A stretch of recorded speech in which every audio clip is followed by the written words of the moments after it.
solusi dan memilih hasil yang paling menguntungkan bagi perusahaan. Yang kedua adalah technical skills, sebuah kemampuan yang diperoleh seorang pimpinan karena telah melaksanakan pekerjaan teknis, sehingga akan banyak berguna ketika telah menempati jabatan yang lebih tinggi, untuk memastikan bawahan menjalankan tugas dan tanggung jawabnya dengan baik. Di sisi lain, dapat juga memberikan masukan dan arahan yang efektif kepada bawahan. Yang ketiga adalah interpersonal skills, adalah kemampuan seseorang pemimpin untuk berkomunikasi dengan baik dengan bawahan, kemampuan untuk memberikan motivasi bawahan dalam melaksanakan pekerjaan. Yang keempat adalah conceptual skills, adalah kemampuan seorang pemimpin untuk berpikir tidak hanya secara kuantitatif, tetapi juga secara kualitatif, melakukan observasi dan mengumpulkan data dari berbagai macam sumber dan melakukan analisis yang kompleks sehingga memperoleh kesimpulan yang menyeluruh dan mempertimbangkan berbagai macam aspek dalam prosesnya. Yang kelima adalah communication skills, kemampuan pemimpin untuk menyampaikan buah pikiran. 2021 and Deputy Director for Mapping and Risk Analysis in BNPB in 2020, and Deputy Director for Disaster Early Warning in BNPB in 2019, and there are many awards for Dr. Abdul Muhari in BNPB, Postal Engineering Journal Citation Award, and also NRC Merit Awards for Scientific Publication, and the last is Hazard 2000 Award, Natural Disaster Science Society of Japan in 2013. And there are many publications, also selected talk. And now maybe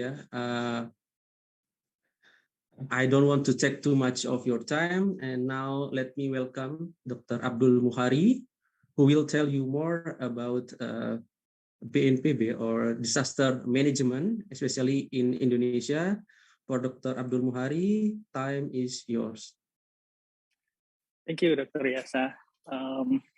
First of all, it's an honor for me to be invited in this particular important webinar, and I see many students that this is, of course, very important to describe what we have been done so far in terms of disaster management, and also what would be the opportunities and also the challenge in near future that could be also supported from the academic in designing appropriate policy and implementation for the future mitigation. Okay, I will try to share my screen.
Okay, everyone can see my screen?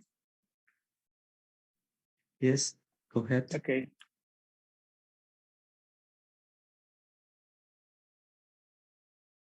Okay, I will start my talk about the disaster management in Indonesia, future challenge and opportunities. Of course, Dr. Adi provided a very interesting talk related with the tsunami disaster mitigation, providing the information about breakwaters and also the future opportunities on the coastal forests that would be a particular interest for us in BNPB.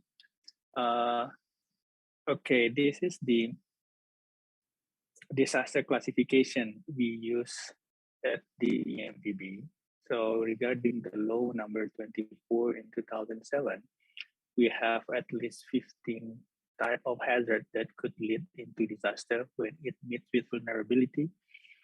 But in terms of make us easy to describe what would be the particular mitigation, we divide into three types of disaster. First is the geological disasters, consists of volcano eruption, earthquake, tsunami, and liquefaction. And the second is more to hydrometeorological disaster, the dry hydrometeorological, forest fire, drought, and the wet hydrometeorological disaster, flood, landslide, coastal abrasion, extreme weather, whirlwind, and tropical cyclone. And also we have man-made disaster, water Sorry, pollution. Dr. Abdul, Yeah. Dr. Mahari.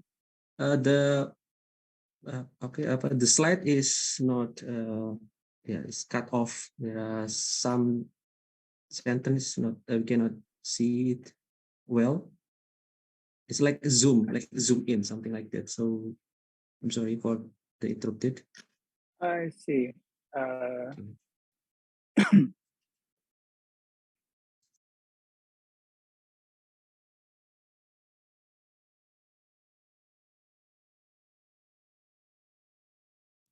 Okay, I can see as well. Okay. So the first type of the classification we use man-made disaster consists of water pollution, land subsidence, and some part of it, even though it's not fully man-made disaster, but we classify into man-made disaster the pandemic that we have until right now, and also the technological failure. So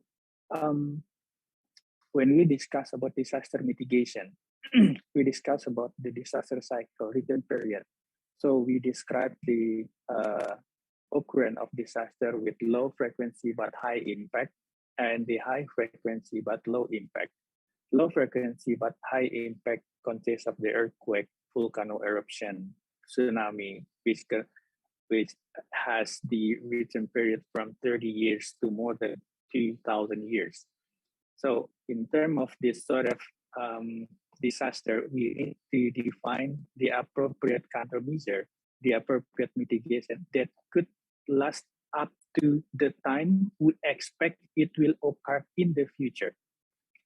So in example, when we discuss about tsunami, so we should discuss the thing that we can do that thing still exists at the time the tsunami will happen in the future, which is probably 30 years, which is probably 50 years, which is probably 200 years, and which is probably more than 2,000 years to go.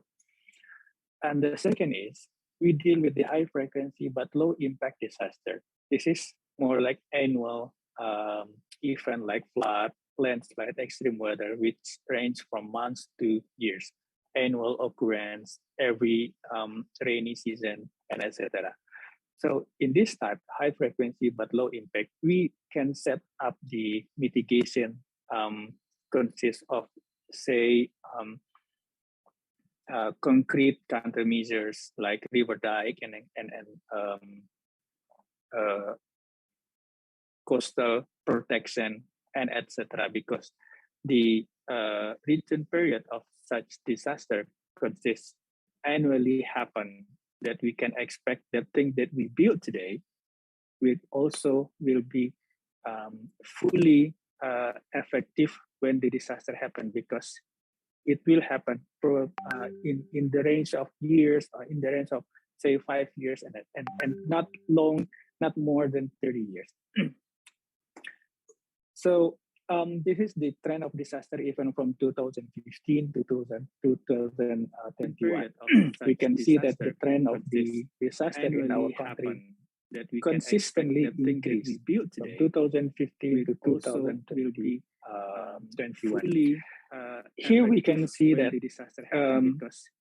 the most in the range of frequent disaster is the hydrological disaster.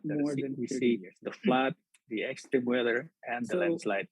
Forest fire in some part, in some years when the El Nino happened in 2018, 2019 increased the frequency, but during the La Nina event, it reduced the frequency as we seen in 2020 and 2021. Here we can see in brief that the occurrence, the frequency of disaster also depend on the global weather in terms of the hydrological disaster. But if we see the earthquake, volcano, tsunami, it does not depend on the global weather, but the frequency of occurrence is more than 5 years, more than 20 years, more than 30 years. So we can see that very frequent event, but once it happens, it can bring a lot of massive damage. This is the disaster in Indonesia in 2001. We can see, as I previously mentioned, that flood, landslide, extreme weather dominating the occurrence of disaster in Indonesia.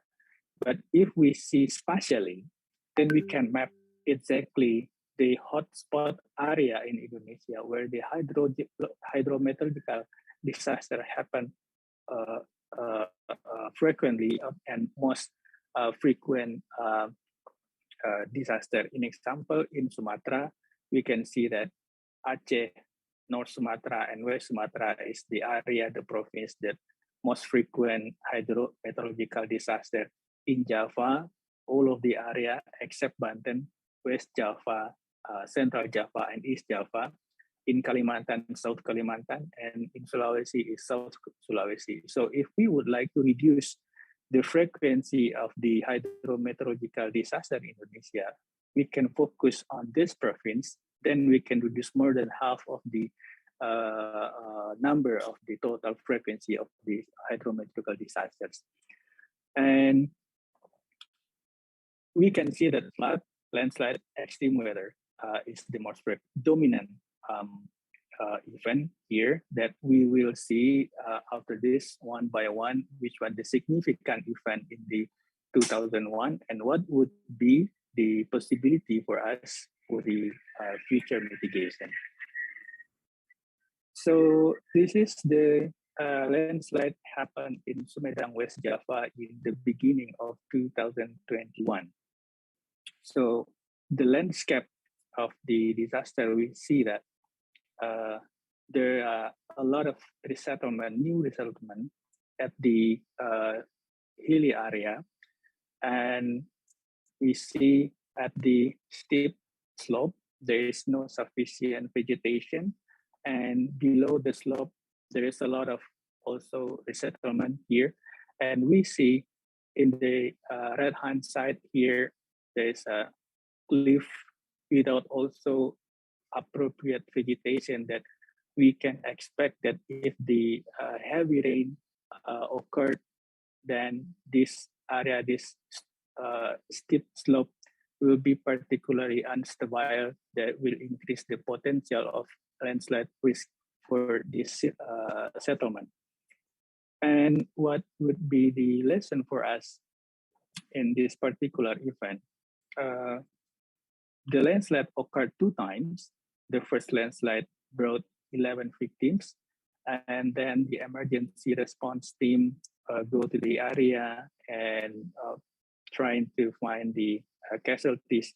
But 2 hours after the first landslide, there are a second landslide that brought 29 victims. So in total, this disaster brought 40 victims, including the military and also the officer that was deployed for the emergency response.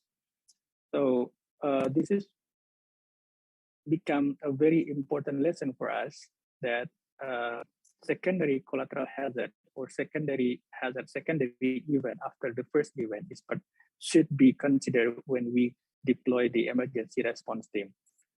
That during the emergency response phase and the in the midterm or short-term analysis, short-term countermeasure, we should really check and do the restoration of the catchment area. As we see here, there is not so many vegetation that increase the potential for the next landslide in the future.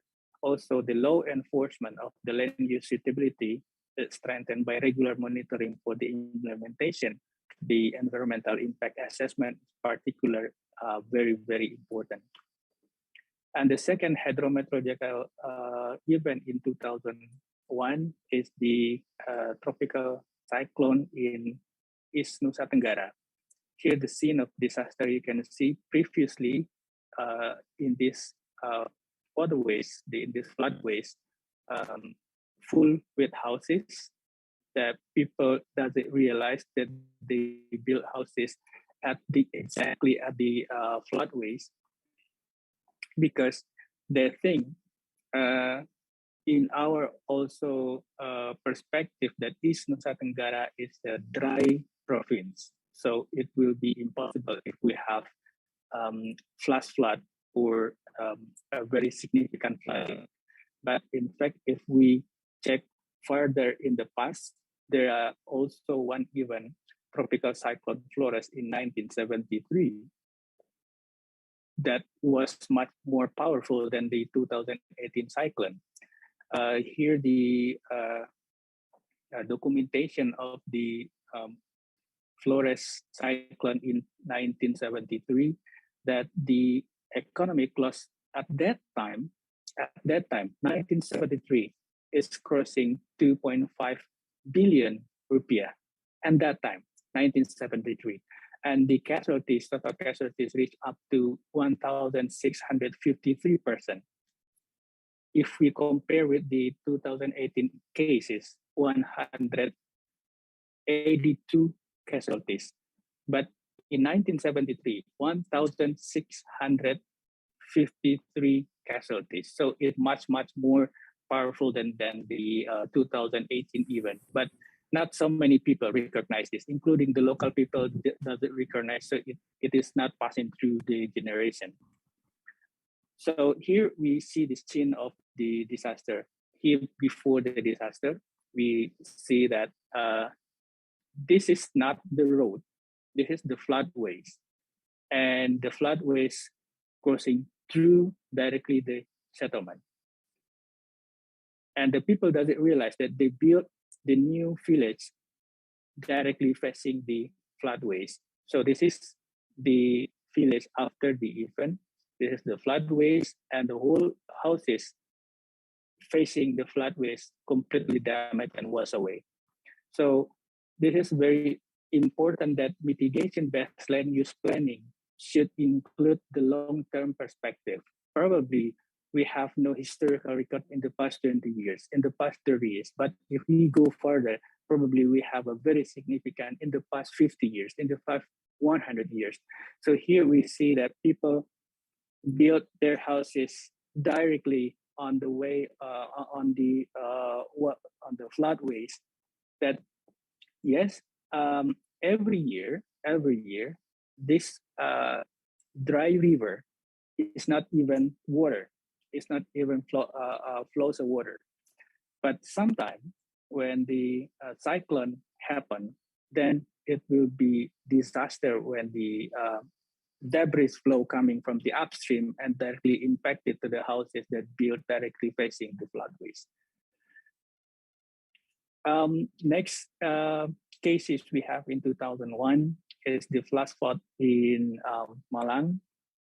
And we, particularly myself, making the rapid survey through the airplane by using the helicopter to see what happened in the upstream area, because this area is never been attacked by flash flood before. But in 2021, there's a big flash flood in also particularly flowing in the river that by the local people called the died river, because there is no water flowing on that river. So the local people said this died river.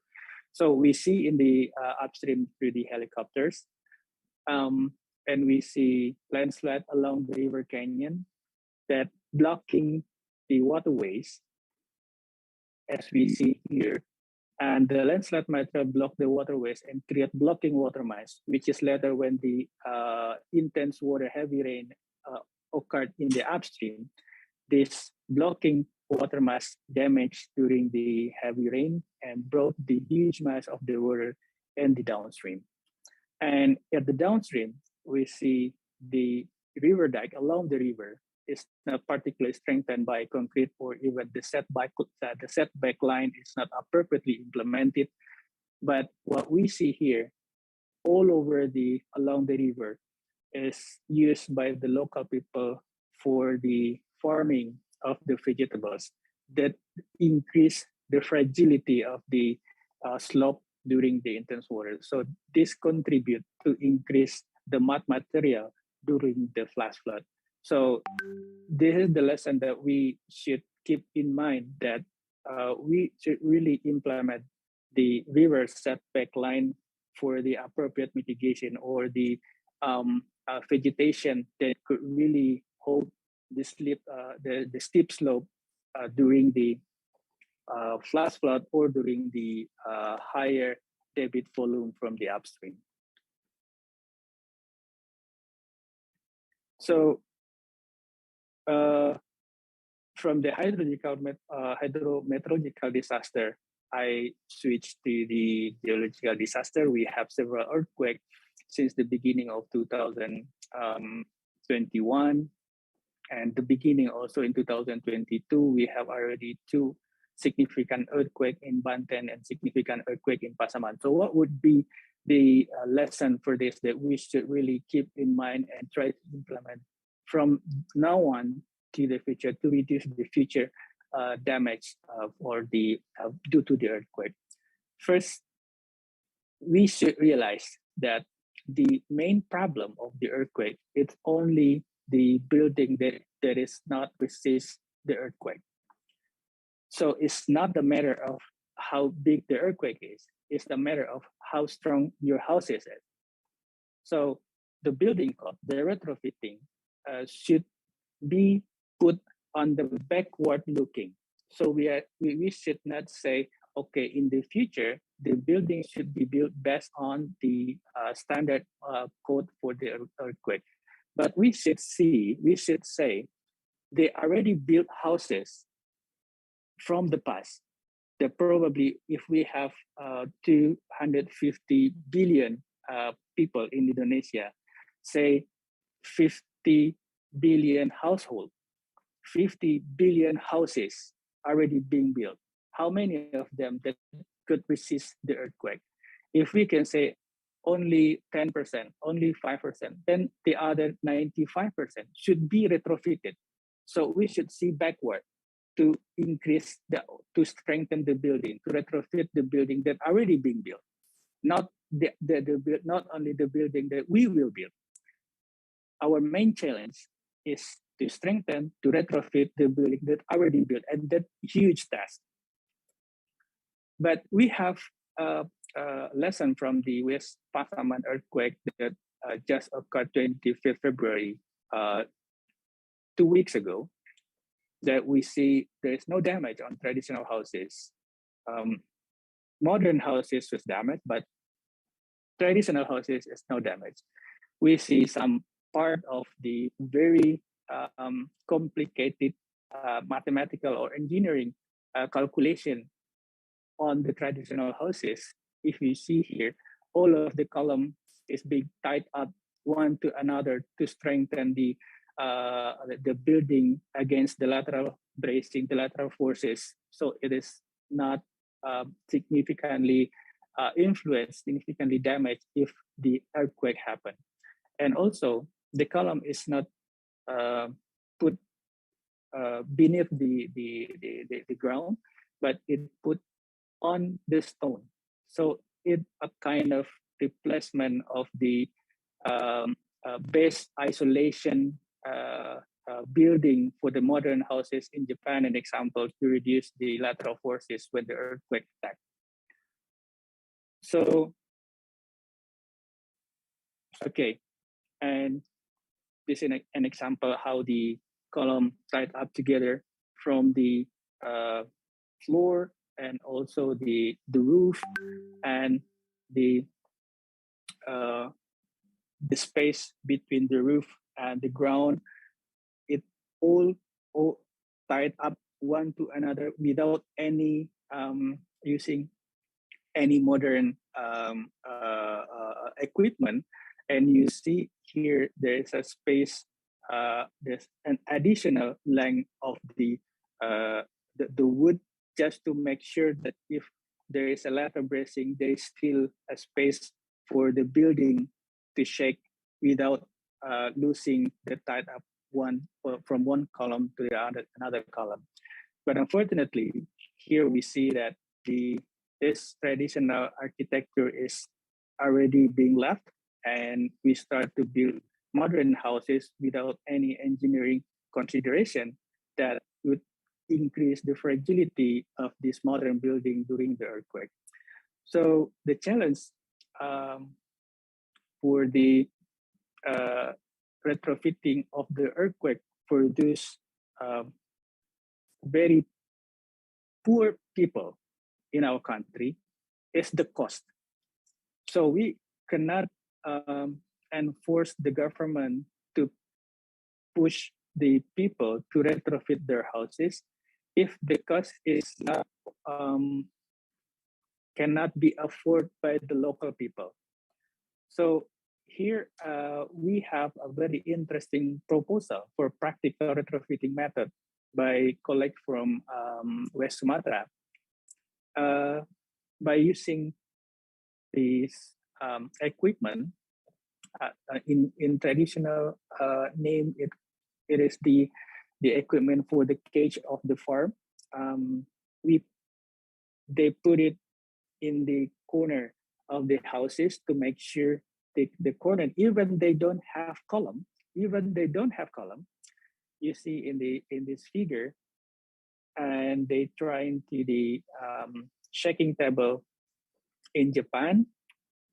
This one is not using this equipment, and this housing using this equipment, and they shaking with the magnitude of Kobe earthquake in 1995, and you see this house is survived.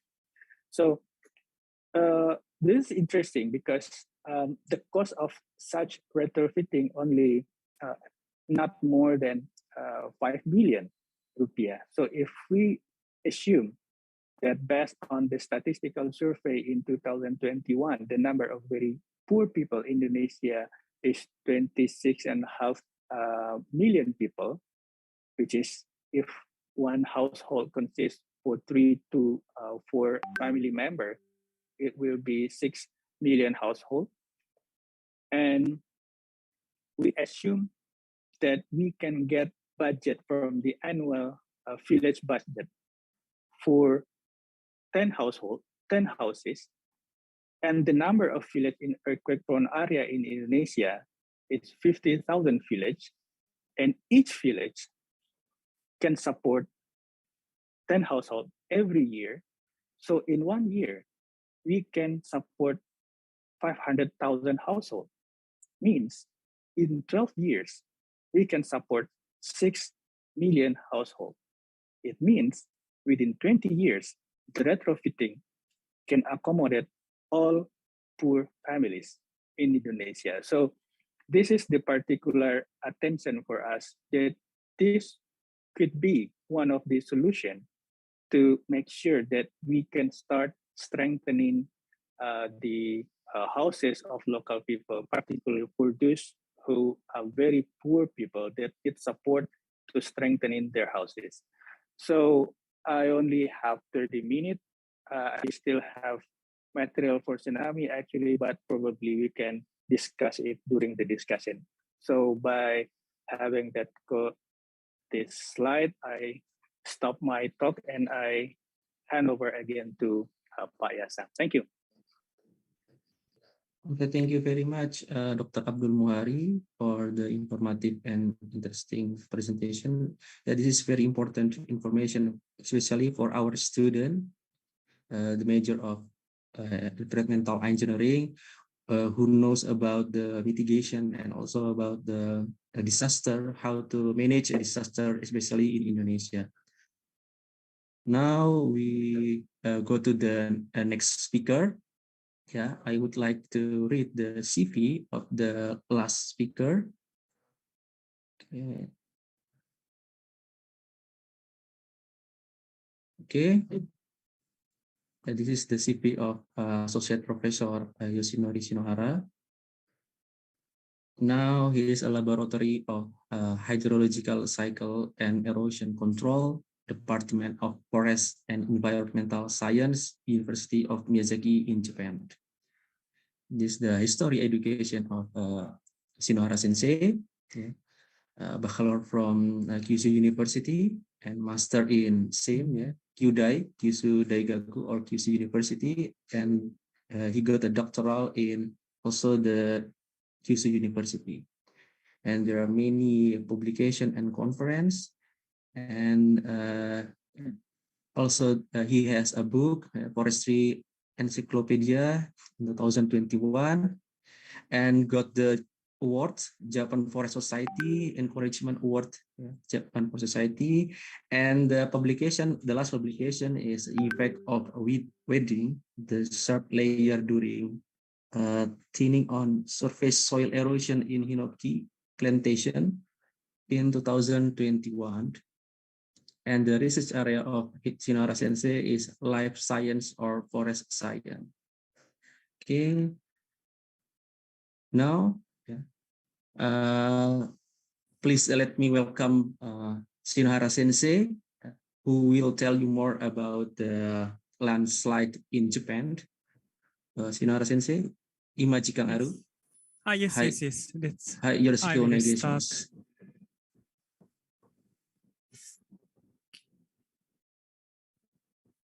Can you see the slide? Yes, I can see very well. Okay, thank you. Thank you for inviting me here and have an opportunity to present here. I'm happy to introduce my research to you. And yes, have already introduced my research or research field, but I want to just add something. And my name is Yoshinori Shinohara. Nice to meet you, all of you. And specialty is forest hydrology and sediment control engineering. So here I listed keywords of my research. Evapotranspiration, transpiration and canopy interception loss is a components of evapotranspiration in forests. And evapotranspiration is strongly related to water resources. And I think for Indonesian people, water resources are not so important compared with disaster mitigation or something like that. So today I don't talk about the water resources. And the other topic is forest management, climate change, also debris flow, landslide fatality or something like that. And for these keywords related to the remote sensing data. So in summary, I'm interested in the relationship between water or sediment and vegetation.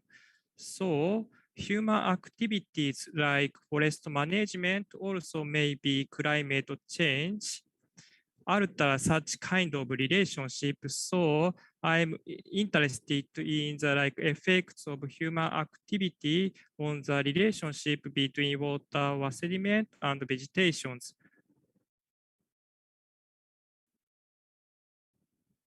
And today I have prepared two topics. First is landslide fatality, the death of landslide in the world and in Japan.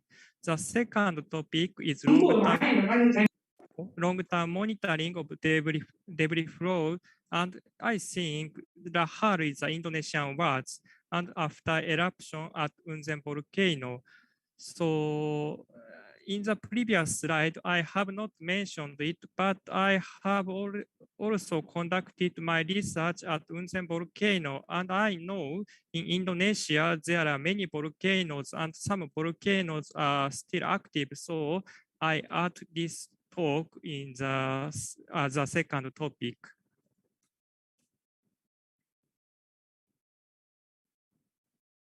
first, I want to briefly talk about the general things for the disaster. But the previous presenter, Dr. Abda Mahari, have already mentioned something. So I will skip some slides, I think. And this figure shows the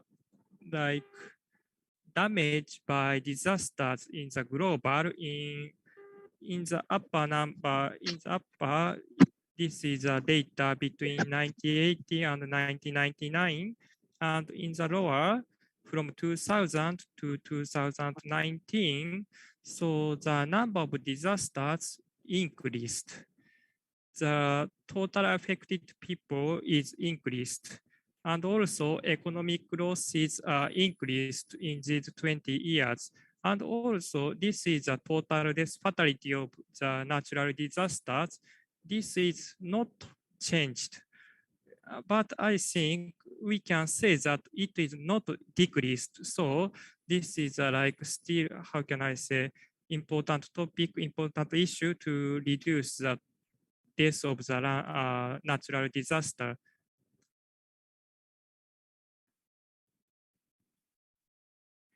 And this map shows the number of natural disasters in each country. So the data is based on the data set of here, this data set EM dot. This data set is a very famous global disaster data set. And in this data set, disasters are defined as 10 or more people reported killed or 100 more people reported affected. That means just only huge disasters are counted. So you can see the top 5 countries of disasters, and Indonesia is included in the top 5 country. So that means for Indonesia, disaster mitigation is a very important issue, I think.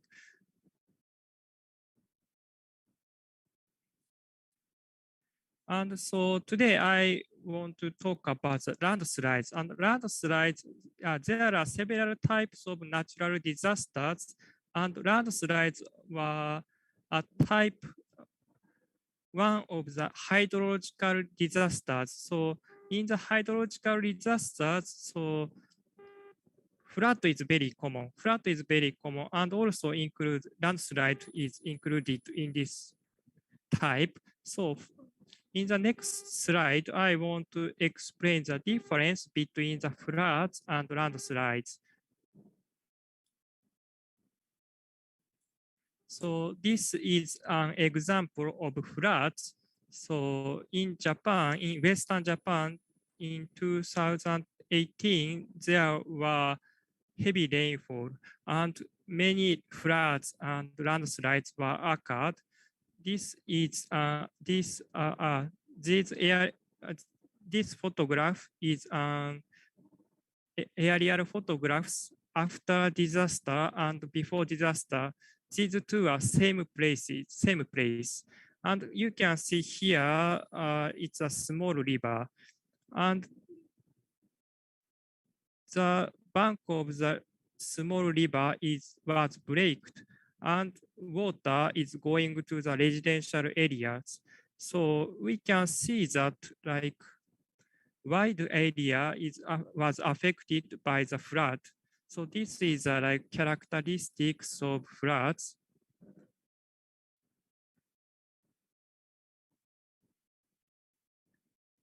And next, I want to show the example for the landslides. And the classification of landslides, I think it's different depending on the countries. But in case of Japan, landslides are classified into 3 types, like slope failure or deep-seated landslides and debris flows. And this is an example of debris flows. So this is also the aerial photographs before disaster and after disaster. So here we can see the not forested area, but sediment in here. This is like start point of the debris flow, and debris flow was going to the residential area. So we can see that the affected area is very small, not wide, but the energy, kinetic energy of the debris flow is very high. So the house were several houses were completely destroyed by the debris flows, and some people were dead around there. So this is the characteristics of debris flow. So affected areas are not so wide, but if the landslides occurred, so damage are very big, huge.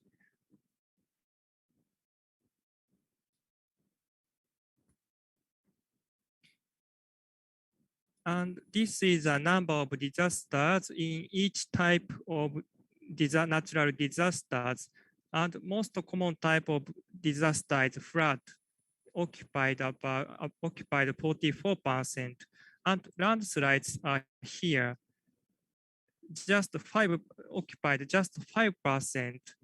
So if we see that, we may think, yeah, landslides are not so big issue, but in some countries, landslides are big issues, like Indonesia and Japan.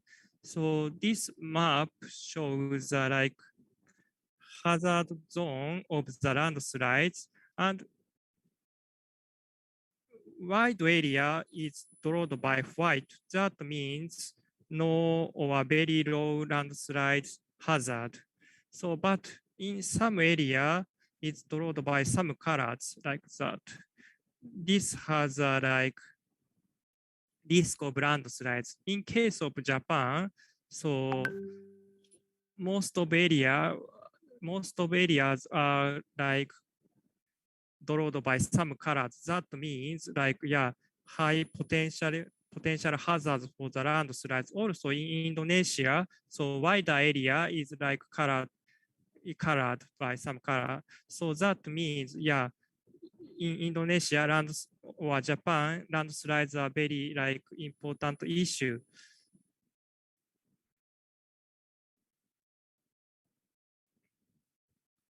And this pie chart shows the number of deaths by hydrological and meteorological disasters in Japan.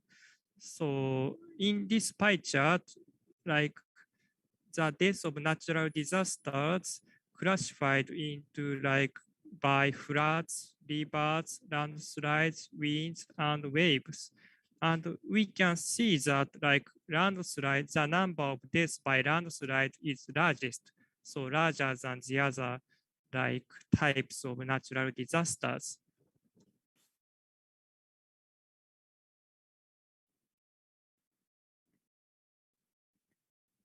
And sometimes I present outside of university, today's opportunity. So, and every time I have asked these things, do you have any idea if disasters by landslide have increased or decreased recently? So when I ask it in the younger people tend to be say, not so big difference. And elder people say, recently the number of landslides are increased. So this is because elder people think, recently the number of heavy rainfall is increased because of climate change. So this data shows the number of stations observed with rainfall intensity of more than 50 millimeter per hour. That means very heavy rainfall. So from 1975 to 2019, we can see the like increasing trend. That means recently heavy rainfall is increased in Japan.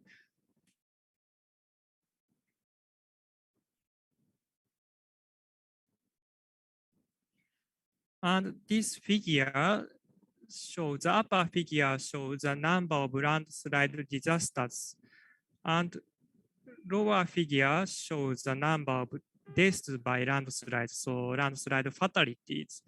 So from these figures, it's difficult to like understand it has a increasing trend or not. But when I conduct a statistic test, so in the number of landslide disasters, yeah, a bit has a slightly increasing trend is detected. And in case of the number of deaths by landslides, no trends are detected. These are trends from 2000 and to 2019. That means like recent trend. But when we think about the more longer period, what kind of trends are there? So this is like next slide.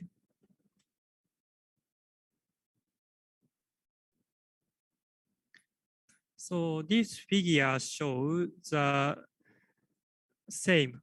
These figures show the same things: number of landslide disasters and the number of deaths by landslides. But horizontal axis is now wrong from 1945, just after the World War II, and 2015. So we can see the clear decreasing trend from 1945 to like around 1990 or something like that. So yeah, when we see the trends in the landslide disasters and also deaths by landslides, we can say that, yeah, there are decreasing trends. And these data are like data in the whole part of Japan. In here, I want to like show an example for a city. So now I want to introduce the example of the Kure city of Hiroshima Prefecture. The location is like here. So in this city, historically, there were 3 big disasters in 1945, 1967, and 2018. So here I show the rainfall of 3 events. You can see that rainfall of 3 events are comparable. Like in the event 1945, rainfall was 113.3 millimeter in 3 hours. And event 1967, 171 millimeter in 4 hours. And event in 2018, the amount of rainfall was 110.5 millimeter in 3 hours. So rainfall, the amount of rainfall intensity for 3 events is comparable, but the number of deaths are totally different among the 3 events. For first, like the event 1945, more than 1,000 people were dead in this event. And in 1967, 88 people were dead. And in 2018, 25 people were dead. So what do you think? What is a factor to the decreasing of the deaths of landslides?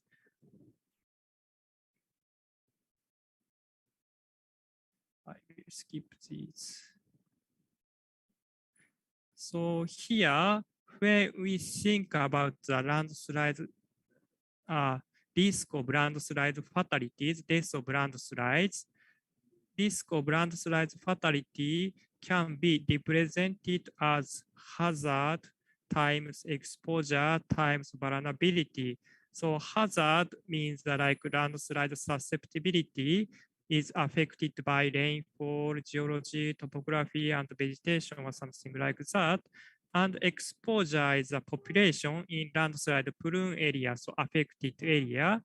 So vulnerability is like building features, so material is wood or like steel or something like that, and the number of floors of house.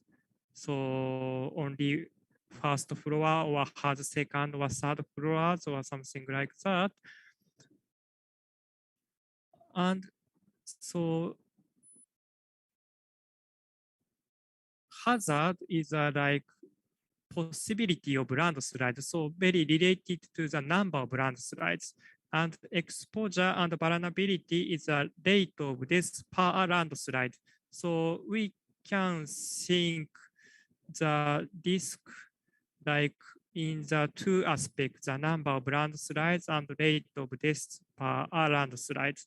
So as I said, not only landslide fatalities, but also the number of landslides were decreased in these 60 years.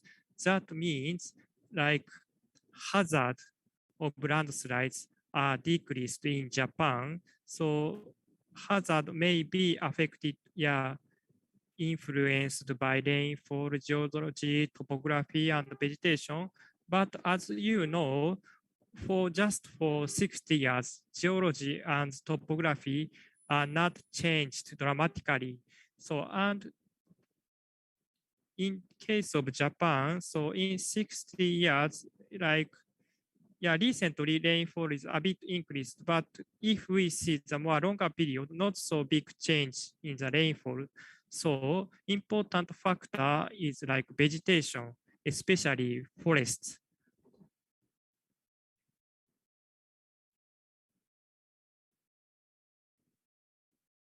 So forests has roots, and roots have contributed to decrease in landslides. So landslides are typically occurred in the like slip surface in like here. So if sharing stress is larger than sharing resistance, landslide is occurred, and forest roots increase like at the sharing resistance, so that's contribute to reduction of landslides. So it's important like, the area is covered forest in the aspect of the landslide mitigation. So possibility of landslides in forest is like smaller than that in the bare lands or grassland or something like that.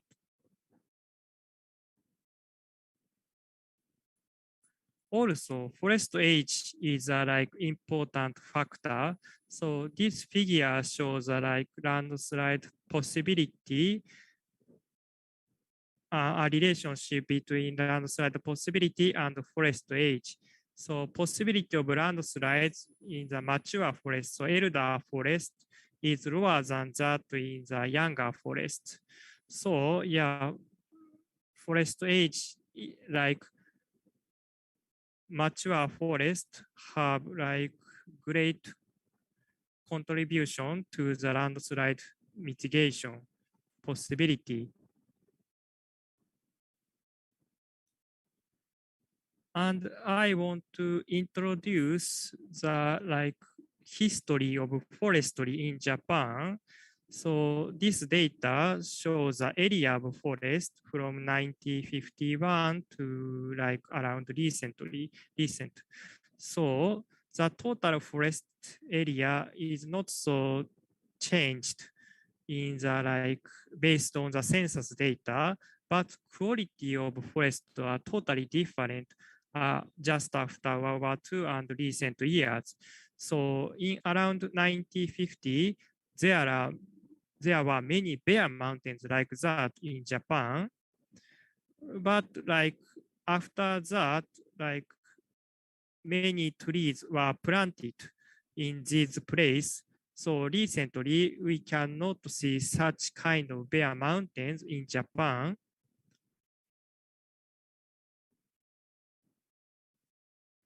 Also, like plantations were matured for around these 50 years. This data show the plantation area classified by the age classes.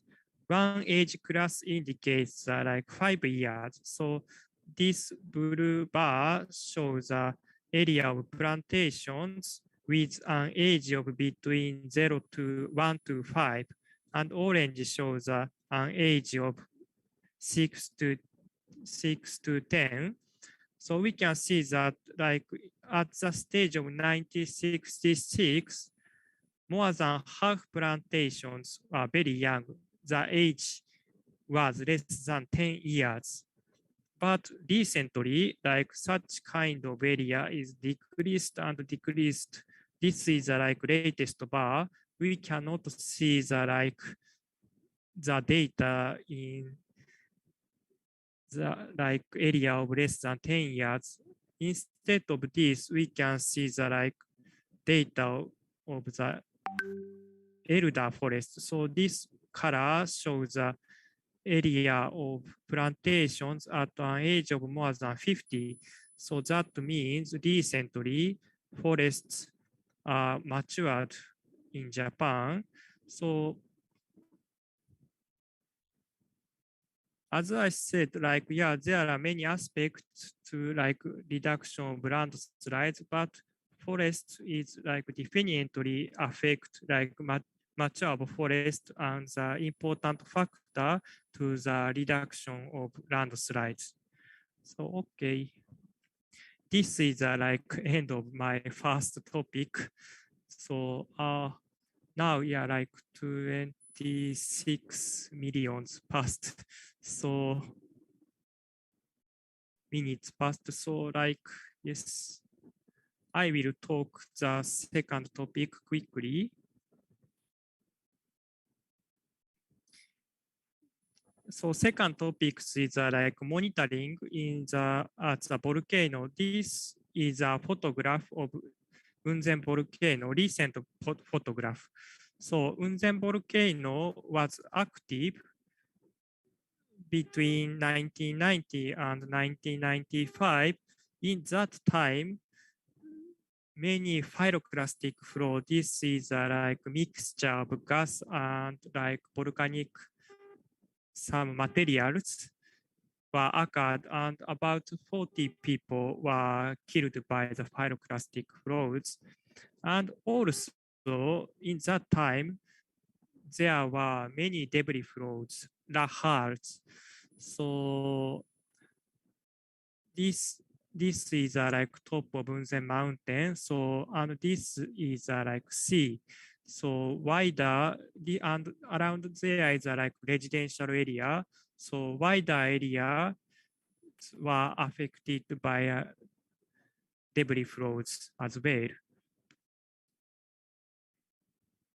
So after the volcanic activities, so many constructions were built check dams or something like that. Also mountains was greened using such kind of park. This park included soil, seeds, and also compost. So this is also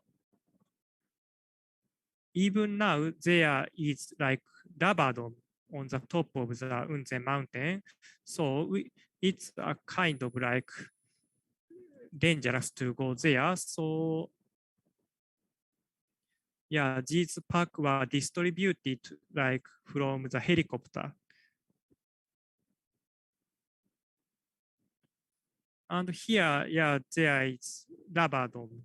And from the lava dome, 2 gullies are extended. Gullies are very steep valleys. So like that, this is an example of the in the galleries. Here you can see the man.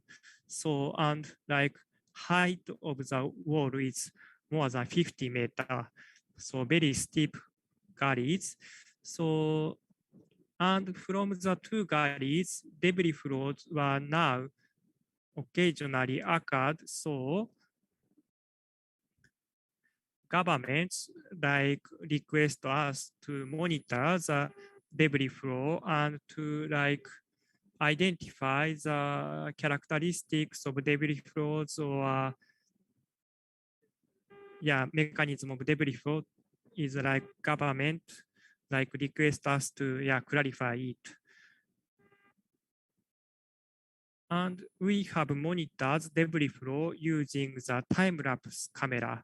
So we set time-lapse camera about 10 points in Tsunami Gully and 𝒂𝒃𝒊𝒏𝒂𝒓 Gully. So we have captured image every minute, and once 2 months we go there and change batteries and change SD cards, and after we go back to the laboratory, we check the data, and from the data we can know that when debris flow was occurred. So this figure shows the result of the monitoring. So upper figure shows the 1 hour maximum rainfall of rainfall event, and lower figure shows the total rainfall of rainfall events. And rainfall events were classified by like occurred with debris flow, water flow, or nothing without debris, water and debris flows. So from the monitoring, we can know that like there are 1, 2, 3, 4, 5 debris flows event around from these 6 years. So I just want to quickly show the like video of debris flow we have captured. So please wait a bit.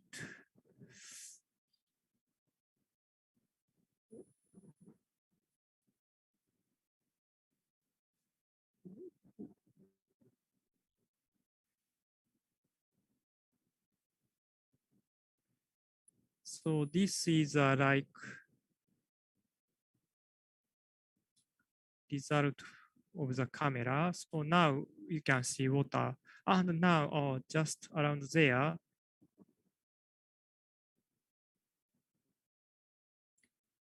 big rocks were moved. So this is like this was a debris flow. Okay. Going back to the slides.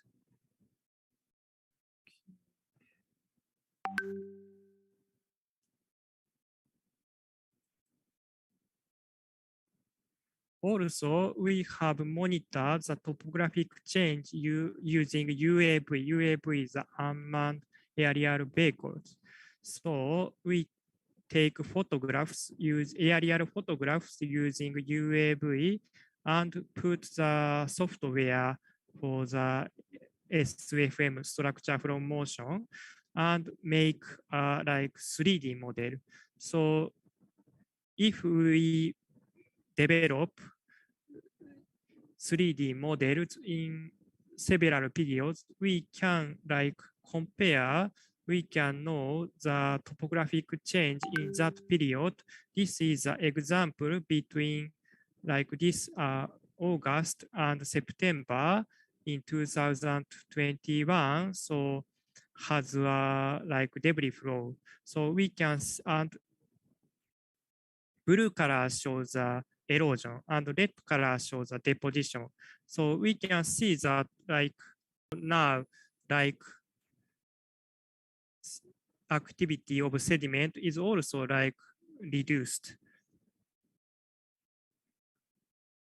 And we know that like Indonesia has also like big issue for the volcanic activity. This is like Smell Mountain. It's, I think, very close from your place. And I know that news, yeah, big like disasters like pyroclastic flow was occurred around in July, in January or December, something like that. So now I have conducted at Unzen Mountain of Japan, or Unzen Volcano of Japan, but I believe that our research also can be contributed to the like mitigation from the volcanic activity in Indonesia.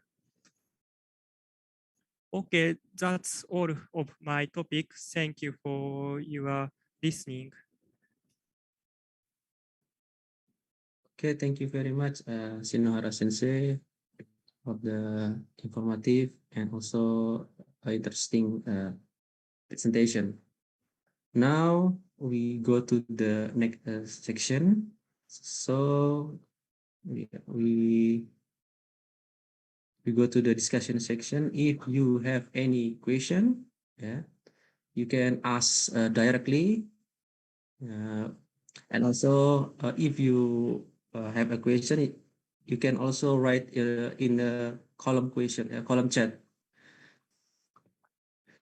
So, okay, maybe does anyone know that there are a similarity between the three speaker? Yeah, the speaker also, yeah, both graduated from Japan. So maybe we can speak Japanese. Shinohara Sensei also can speak Japanese. Maybe we can meet again, yeah, in the Japanese society also. Yeah, it's possible for the webinar. So do you have any question, the audience? Okay, we have one question from the student. Please, Mr. Yasir, you can ask the question.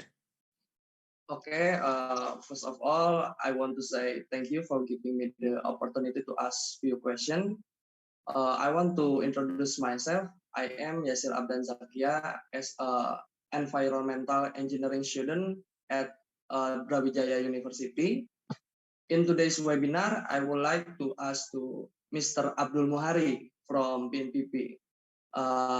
It was an insightful and great presentation from Mr. Muhari. Based on the trend of disaster events in Indonesia from 2015 to 2021, we know exactly from the trend that the disaster events constantly increasing more and more each year. I have three questions regarding to that statement. First is, what is the main cause of these increasing events of disasters?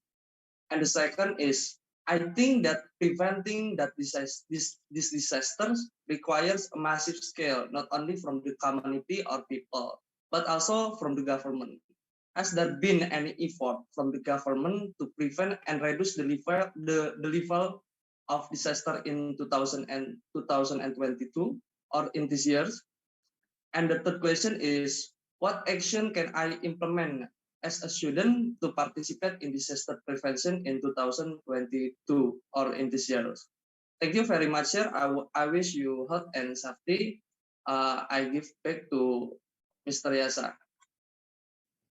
Okay, thank you very much, Mr. Yasir. So he is a student of our university, our program. So please, Dr. Abdul Muhari, you can give the answer. Yeah, thank you. Yasir, very good question. So, I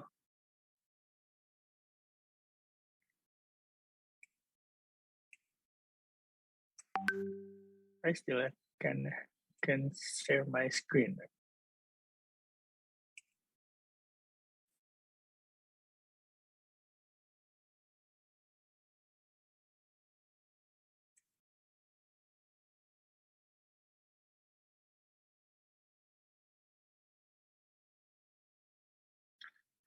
Okay.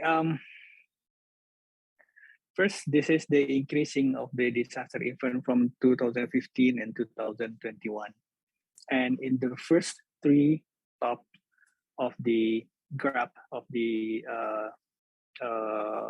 scale, we see the flood extreme wave and the landslide. And this is the hydrometeorological disaster in Indonesia.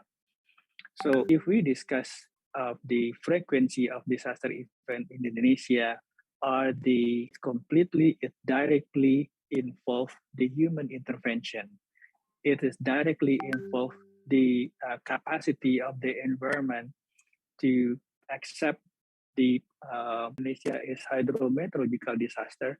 Then what we can do for the long-term perspective to reduce the frequency of disaster is to restore the environment, to restore the capacity, the natural capacity of the environment to really absorb the natural forces. In example, when we see the river in all over Indonesia, there is a reducing in depth, reducing in width due to the resettlement along the river, due to the sedimentation and etc., due to the garbage itself as well. So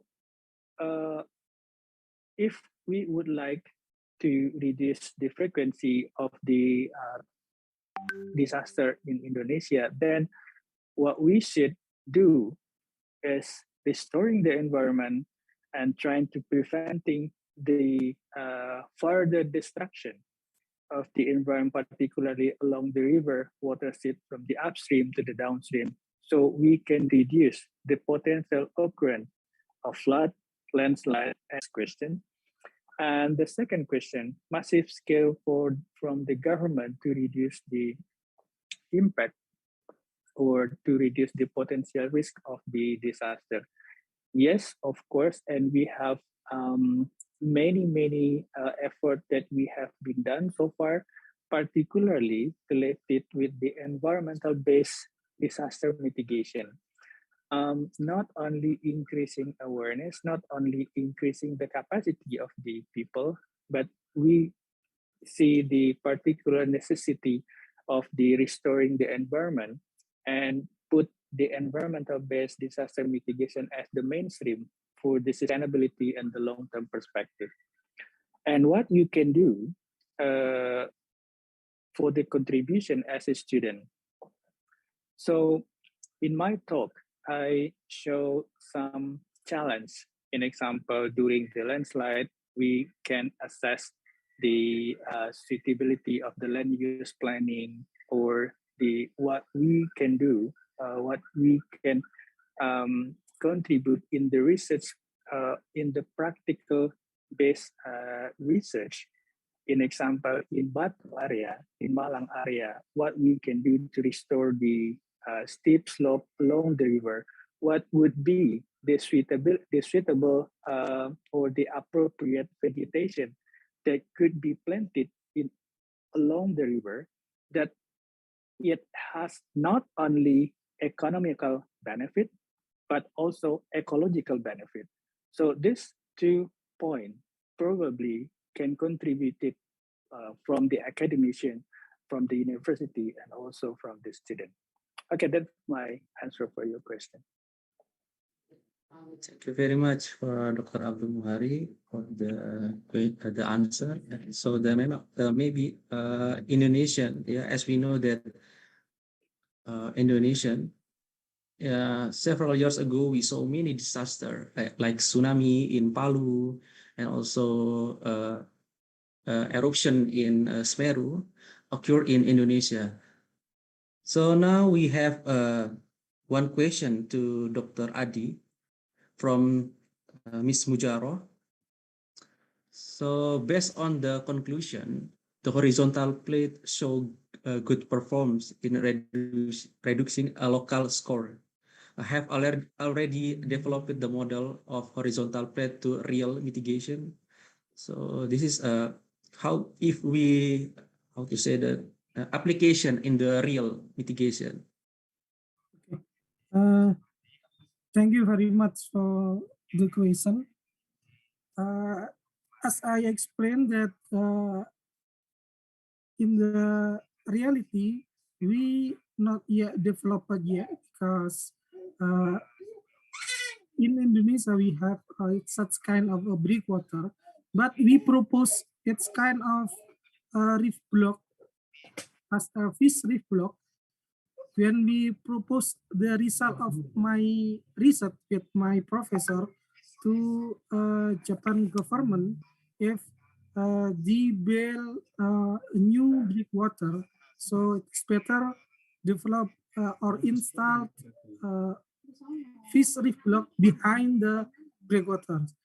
Due to our research result with the numerical simulation and also with hydraulic experiment, the sufficient longer fish reef block can effectively reduce local scoring due to tsunami overflow. So the conclusion is we not yet implemented yet the horizontal plate or the fish reef block, and we proposed to the Japan government in 2015. And as I explained before, in Indonesia, we also don't have such kind of breakwater, and maybe we use another opportunity and challenge to countermeasure or to reduce tsunami disaster risk. Thank you. Okay, thank you very much, Dr. Adi. So before I go to the next question, I want to remind all participants, please fill the form, attendance evidence in the column chat. Make sure your name and email address are written correctly. Okay, I have a question maybe for Shinohara Sensei. There are any difference between, as we know that Miyazaki forest is a monoculture, right? Like hinoki plantation, pine forest. Yeah, there are any differences between monocultural forest and the mixed culture forest to decrease landslide? Because as we know, in Indonesia we have many natural forests than Japan. So there are any difference if we plant monoculture like palm oil or hinoki forest or the other forest? There are any differences about that? Okay, Sensei, please. Okay, thank you for your question.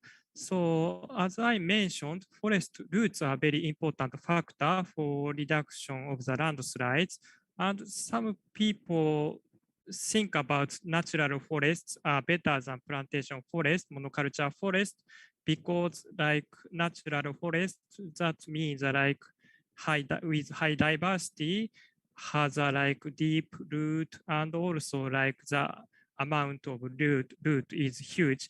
But in my understanding, it's, how can I say, in the scientifically, it's still like with discussing, I think. So like if the forest with deeper roots and also the huge amount of roots is better than the like forest with like very shallow roots and like little roots, we can know such kind of relationship, but it's like still have a question, between the difference between natural forest and plantation monoculture. It's like, I think we have to clarify this to like, how can I say, appropriate land management. Thank you. Okay, thank you, Sensei. So we have one question from Sri Yolanda, from the student of environmental engineering.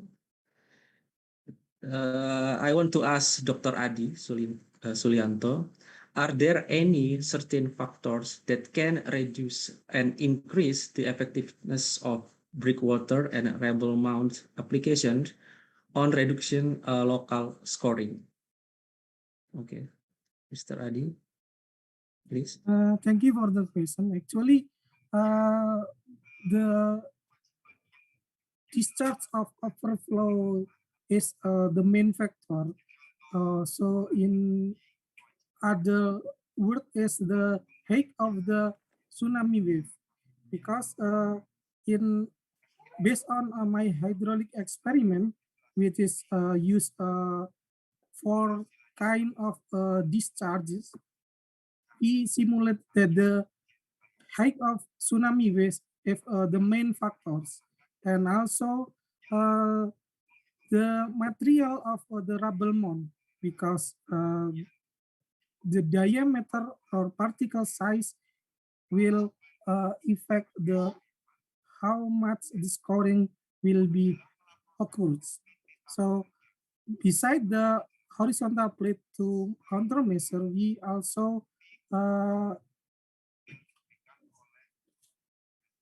determine the height of tsunami and also how the rubble mounds constructed materials.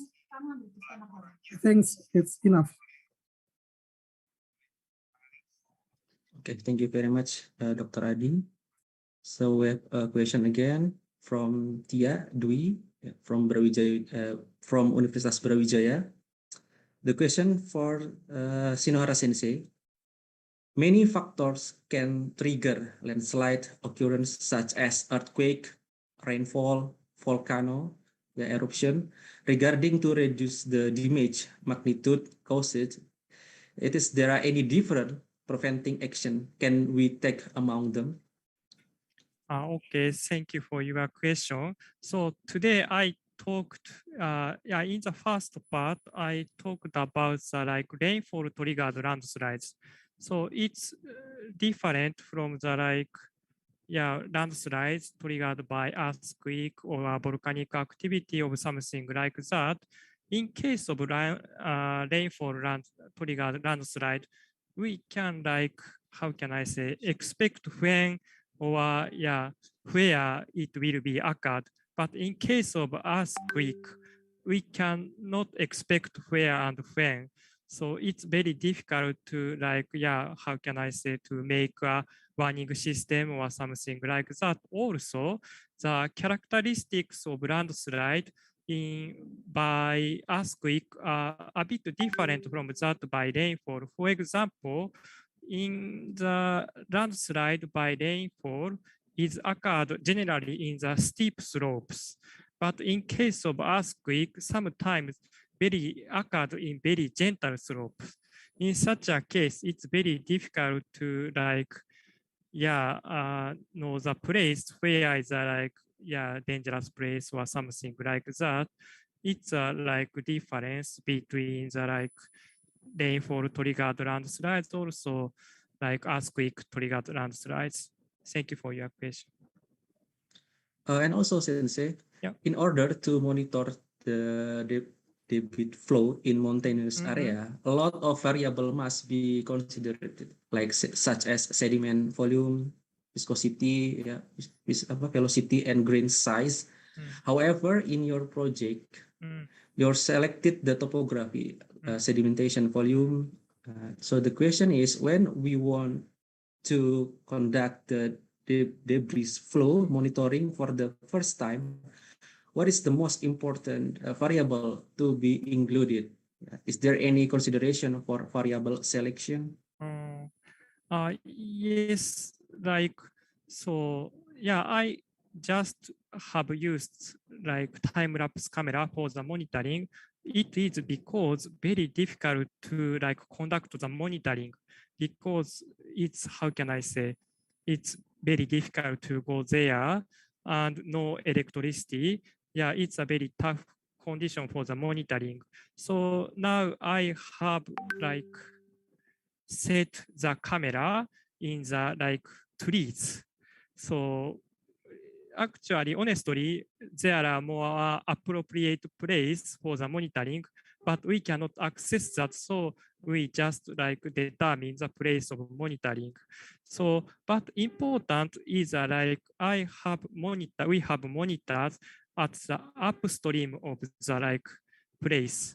So I think it's a bit easy to monitor the downstream in the mountain, but its data in the upstream is more precious compared with the data in the downstream. So it's in my suggestion, it's better to try to monitor the in upper place to like understand the characteristics and mechanism of debris flow inside. Yeah, yes, thank you. Okay, thank you very much. So maybe this is the last question for the Dr. Abdul Muhari. Okay, if we comparing to advanced country, yeah, maybe Indonesia is difficult to carry out or to manage disaster preventing. So what make it difficult? Yeah, if we comparing to Japan, like tsunami in Japan and tsunami in Indonesia, yeah. So how to improve our prevention to make decrease the disaster in Indonesia? Okay, so indifferent with Japan that particularly using concrete protection mainly to reduce the potential impact of tsunami onshore. There's a difference in socio-cultural use of coastal area between Indonesia and Japan. In Japan particularly, say from Tokyo to the north, we only can use not only from Tokyo to the north in all over Japan, we only can use the beach area maybe 6 months a year, or in the northern part probably less than 6 months a year due to the winter and some other condition. But in Indonesia, the coastal area is particularly close in touch to the socio-cultural aspect in the local people. And the use of coastal area is for the all over the year. So we cannot making separation between the local people and the use of coastal area by having that sort of concrete protection. So what we would like and mainstream in BNPB as the ecosystem-based tsunami disaster mitigation. Of course, we should understand the limitation of the vegetation increase in reducing the coastal area, but not there is no one single protection can reduce 100% of the risk. So it could be utilized in addition to, in example, coastal area, land use planning and land use regulation, and of course with the evacuation sign, evacuation places distributed in all over the junction in the road along the coastal area.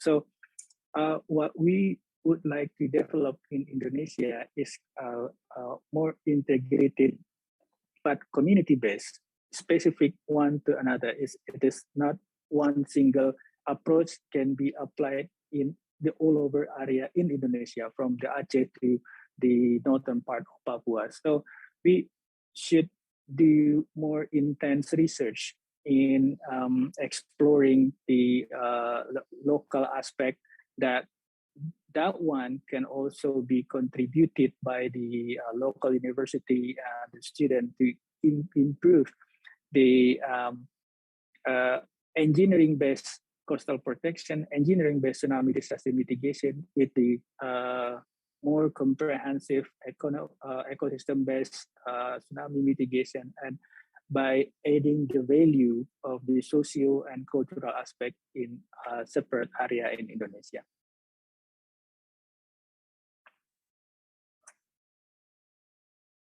Okay, thank you very much, Dr. Abdul Muhari. So as you know that university, government, and also a researcher and people of Indonesia should protect our environment to decrease disaster. Okay, everyone, I'm afraid we finally come to the end of this webinar.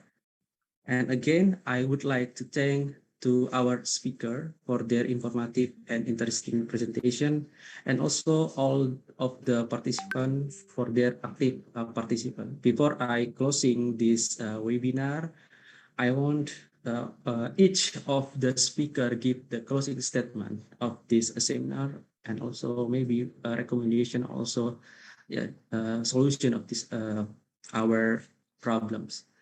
Maybe first from Dr. Adi Sulianto.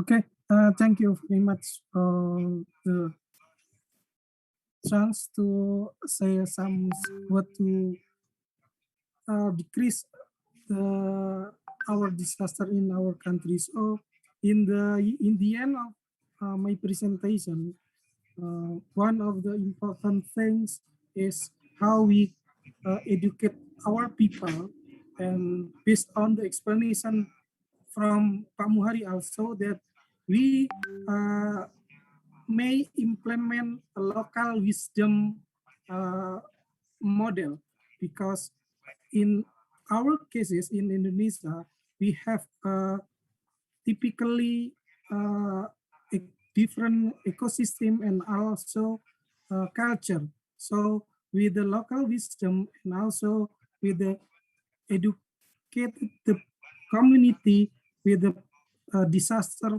preparedness, we can reduce the risk of the disaster. I think it's enough. Thank you very much. Okay, thank you very much for Dr. Adi Sulianto. And next we go to the Dr. Abdul Muhari. Please give us the closing statement about the solution, or what should we do about disaster in our country. So before we say something to reduce the impact of disaster, what I would like to say today, particularly the student that attending this webinar, first of all, understand or knowing the potential risk in your area. So this is the first step that you have to do before taking any further discussion about what we can do.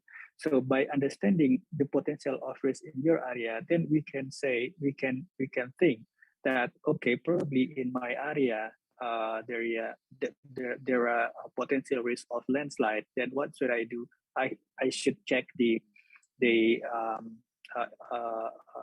condition of the environment of the steep slope, condition of the environment of the river, and etc. Then we, by having the knowledge about what would be the potential risk, what are the existing condition of the environment, then we can do something, particularly for the student. Thank you. Okay, thank you very much for Dr. Abdul Muhari. Now we go to the last speaker, Chinara Sensei. Yes, thank you for giving me an opportunity here. And like, yeah, Dr. Mahari said, like, yeah, first important is to understand the situation around you. So disaster conditions are very different depending on the place. And I think in the next step is a very like efficient is to compare our place and the other place. So like, fortunately, I think I'm not sure it's fortunately, but conditions in Japan and Indonesia are a bit close. So comparison between Japan and Indonesia are very efficient things, I think. So for students, yeah, first let's like study about the Indonesian things, and then yeah, let's see the other like other issue in global scale, or yeah, especially hopefully in Japan. And like, yeah, I hope you keep study in disaster and contribute to the disaster mitigation in Indonesia and also in the world. Thank you. Okay, thank you. And again, I would like to thank to our speaker, and I apologize if I made any mistake in moderating in this webinar. Thank you very much. Assalamualaikum warahmatullahi wabarakatuh. I give it back to Master Ceremony.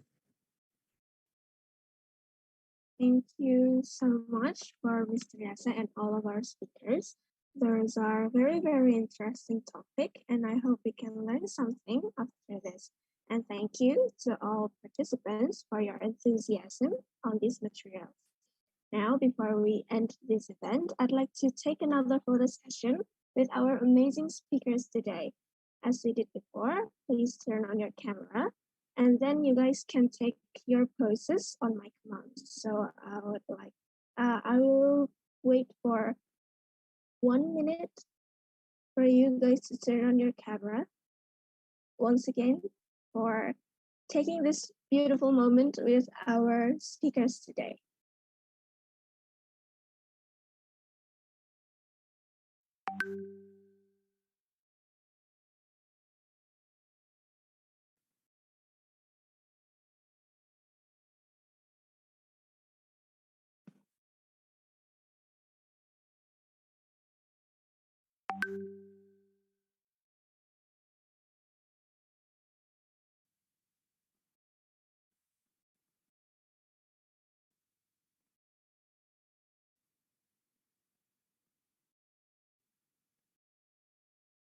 Okay, I think it's everybody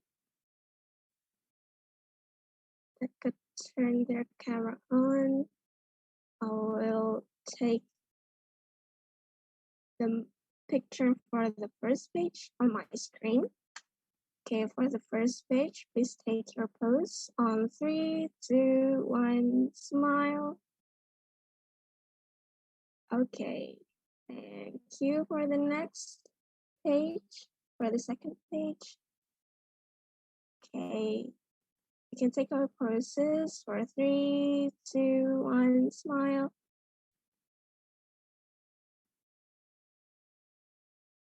Okay, thank you all for your participation on this webinar today. Now, ladies and gentlemen, now we've come to the last session of this event, that is closing. Let's close this event by saying Hamdallah, Alhamdulillahirabbil Alamin. And once again, I'd like to thank our speakers, Professor Yashina Rishinahara, Mr. Abdul Muhari, and Mr. Ahmad Adi, and to our moderator, Mr. 𝑦𝒏𝒂𝒓𝒊𝒏𝒂𝒓, and also to all participants that joined us on today's event. As the Master of Ceremony, I want to apologize for any mistakes that have been made today, and I hope what we learned today will be useful for us all. Stay healthy, stay happy, and good day, everybody. Wassalamualaikum warahmatullahi wabarakatuh. Waalaikumsalam. Waalaikumsalam warahmatullahi wabarakatuh.